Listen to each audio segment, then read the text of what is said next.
Your life suddenly turns upside down. You're not yourself. People turn against you for no reason. Doors keep closing, and deep inside, you feel it. Someone did something to you. And then your mind goes there. Was it her? Was it someone in the family? Someone I trusted? But here's the truth that nobody wants to hear. In Islam, there is no surefire way to know who did black magic on you, unless it's confessed or proven. And accusing the wrong person, that's a major sin. It could destroy relationships forever.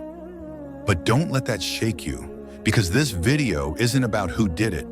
It's about how to protect yourself, how to break it, and how to take your power back, spiritually, emotionally, and completely through Allah's help. If you've been feeling lost, blocked, or silently suffering from something no one can see, this might be the moment everything starts to change. People turn against you, and you don't even know why. This is usually the first thing that breaks you. You didn't fight, you didn't lie, you didn't hurt anyone. But suddenly the people you were close to start pulling away. Their tone changes. Their warmth disappears. They begin treating you like the enemy. Sometimes it starts small, short replies, awkward glances, strange coldness. And then it turns into something deeper, accusations, blame, backbiting, even complete silence. And you're left wondering, what did I do wrong? Why do they hate me all of a sudden? Why is everyone acting like I'm the problem? You start replaying every conversation, doubting every move. You overthink everything. And slowly, you begin to lose yourself. Your confidence drops, you withdraw, and you carry this guilt that you don't even understand. But here's the painful truth. This is one of the clearest signs of Sihr al-Tafriq, black magic that's done to destroy relationships. And yes, it's very real. The Quran mentions this specifically in Surah Al-Baqarah 2102. They learn from them that by which they cause separation between a man and his wife. But it doesn't stop at marriage. It can poison your relationship with your mother, your siblings, your closest friends, even your children. That's why it feels so confusing, because deep down, you know nothing happened. You know they loved you. You know you were close. And now, they can't even look you in the eye. This is how Sihr works. It doesn't just attack your life. It attacks the people around you. It isolates you. It breaks your support system. And it leaves you wondering if you're crazy, when in reality, you're under attack. But here's what you need to know. The goal of Sihr is separation, but the goal of Allah is connection. And what Allah joins, no magic can break. Without His permission, you start acting in ways that don't even feel like you. At first, you don't notice it. You're snapping at people, getting angry over things that never used to bother you. You feel more impatient, more negative, more disconnected, and in the moment, it feels justified. You're snapping, withdrawing, shutting people out, and it makes sense at the time. But then later, you sit with the guilt. Why did I react like that? Why did I speak to my mom like that? Why did I shut everyone out again? That's when the voices start echoing what you're too scared to admit. Your mother looks at you with that worried softness and says, "You've changed." Your brother, blank eyes, distant tone, "You've been acting cold." Your friend texts you, "I don't know what's going on with you anymore," but you feel fine. You don't feel like you've changed. You still pray. You still show up to work. You still function. But everyone around you sees what you can't. There's a weight in your presence. Something is off. And it's not just stress. This is how Sihr works. Not through a loud, obvious collapse, but through a slow, silent, emotional hijacking. It twists your reactions. It clouds your thoughts. It chips away at your personality. And little by little, you become someone you don't recognize anymore. The scariest part, you feel normal, but everyone else, they feel like they've lost you. It's like your heart is being pulled in one direction and your soul in another. You're stuck in the middle, trying to explain something that you don't even understand yourself. This is why Ruqya isn't just for people who see shadows or hear whispers in the dark. Sometimes it's for you, when the signs aren't supernatural, but emotional, mental, spiritual. They show up in your attitude, in your relationships, in the way you look at yourself in the mirror. Everything you try fails.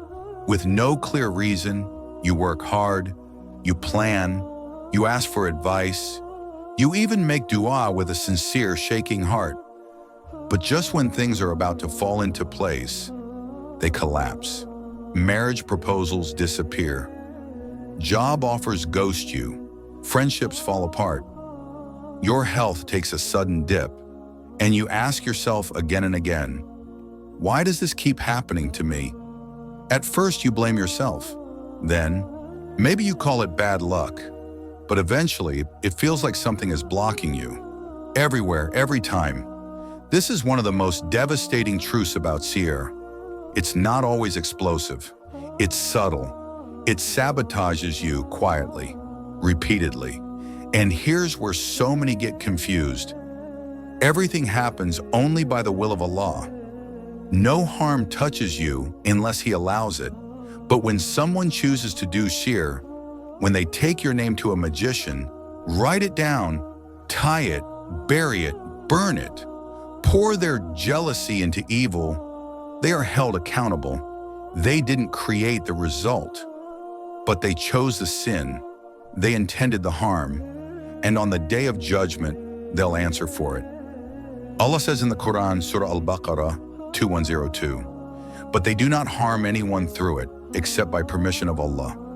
So if this is happening to you, if your efforts keep collapsing, if your doors keep closing and nothing seems to move forward, don't believe you're cursed. Don't believe Allah has abandoned you. And definitely don't believe the magician is more powerful than the most merciful. Because maybe, just maybe, this is your test. And in Islam, patience doesn't mean sitting and waiting in misery. It means trusting Allah through the storm. Even when nothing makes sense, you keep going.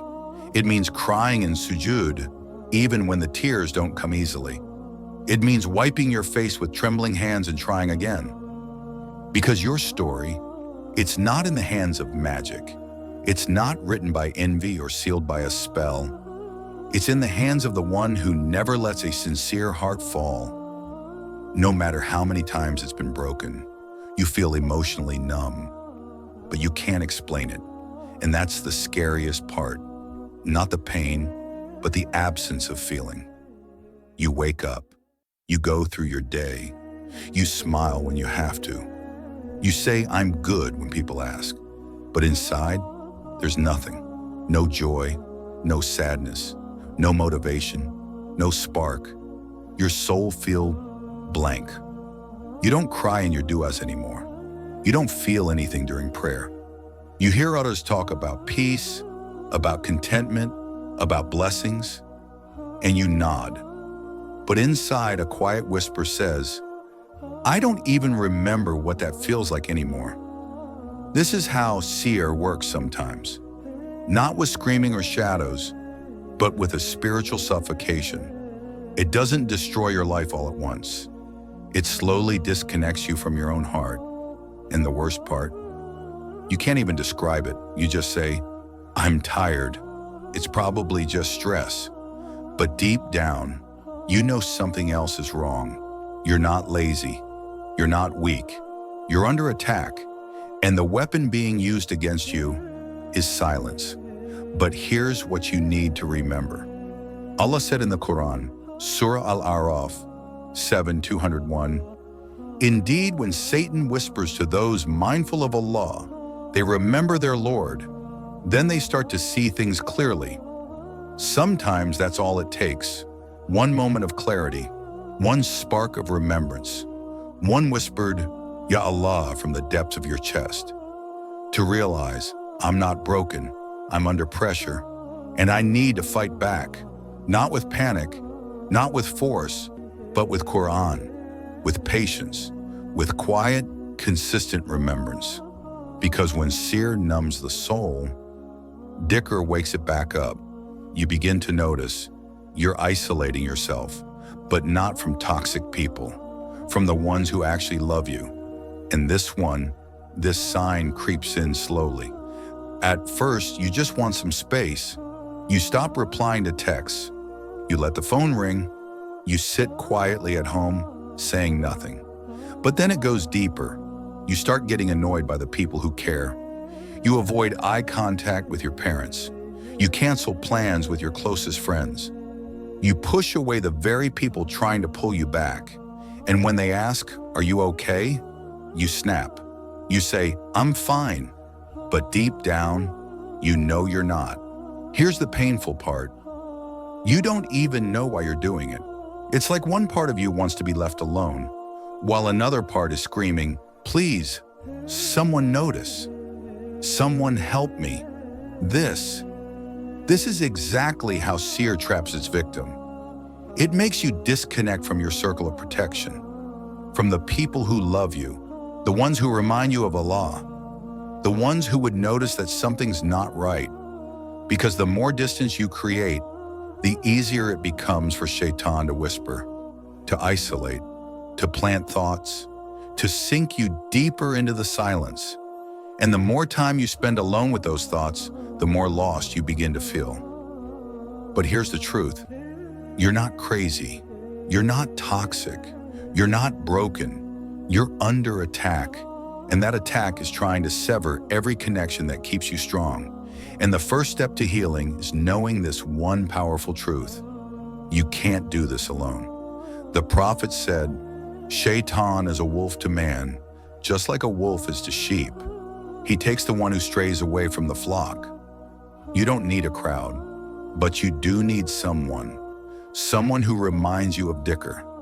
Someone who will sit with you in silence. Someone who says, "Let's pray together." Because isolation is where Sihr tries to win. But connection, that's where Allah sends His help. My dear brothers and sisters, if even one part of this hit you deep in your chest, please know you're not weak. You're not alone. You're just someone who's been struggling quietly. And maybe today was the day Allah wanted you to finally understand what's been happening behind the scenes. But don't make the mistake so many do.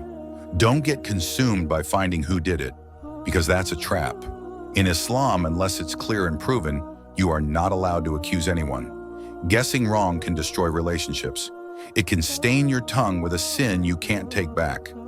Instead of asking who, focus on how to protect yourself. Because the power isn't in knowing who. The power is in turning back to the one who already knows everything. So what can you do? Start small. Start now. Recite Surah Al-Baqarah in your home, or play it out loud from your phone or speaker. The Prophet said, "Satan does not enter a house in which Surah Al-Baqarah is recited." Even if you can't read the whole thing, play it. Let it echo through your walls. Let the words of Allah push the darkness out. Recite the last 3 surahs, Al-Ikhlas, Al-Falaq, and An-Nas, morning, evening, and before sleeping. These are your shield. Pray your 5 daily prayers on time, every single day. And most importantly, don't give up. Even if the heaviness doesn't lift overnight, even if the numbness lingers, even if your heart still feels far, keep going, keep praying, keep asking, because no sihr, no magician, no darkness is stronger than one sincere tear in sujood. If this message touched your heart, I want you to comment below with this simple dua. Ya Allah, protect me from every unseen harm and surround my life with your light. It's short, but your comment might be the dua that reminds someone else to reconnect. And if you haven't already, click that like, hit subscribe, because this isn't just a channel. This is a space for healing, for seeking, for coming back to Allah together. May Allah protect you, purify you, and replace every pain you felt with something better. Ameen.